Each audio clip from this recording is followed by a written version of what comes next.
نۆرەیەکی دوور و درێژی هاوڵاتیانی شاری سلێمانیە بۆ وەرگرتنی بتڵێ غاز بە نرخی فەرمی کە 8,500 دینار.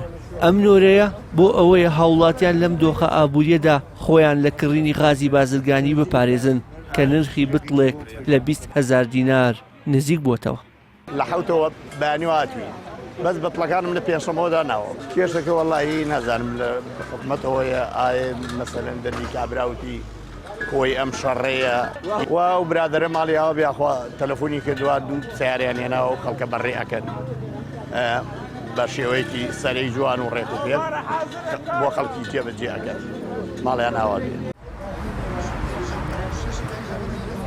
لیژنەی باڵای قایمقامێتی سلێمانی بۆ ڕێگری لە بەرزبوونەوەی نرخ لە بەرامبەر خواستی زۆر تەنیا ڕێگە دەدەن هەر هاوڵاتیەک تەنیا یەک بتڵ غاز پڕ بکاتەوە.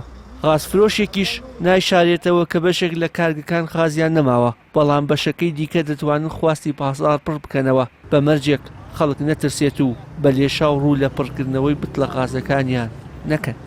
کێشەوشتۆ دۆزە غازەکان غازکەمی کوێ غازی مەعمەلەکان سێ کۆمەڵی مەعمەلەکان غازیان نەماوە و پێداویستی خەڵکانی خەڵک زۆر بەوەنەی ترسەوە وای کردووە کە خواستی زیاتر لە غازەکە بێ.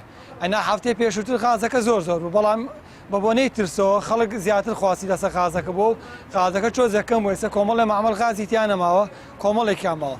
ئێمەش هەموو ڕۆژێ لێرە غازەکە تەوزیع ئەەکەین و خەڵکەکەمی غاز وەرەگێت و هیچ کێشێکمان نیە.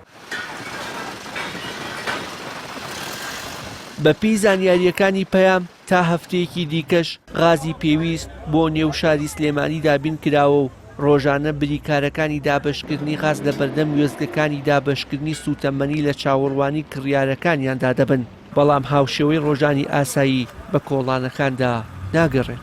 وشیار محەممەد کەناڵی ئاسمانی پەیام سلێمانی.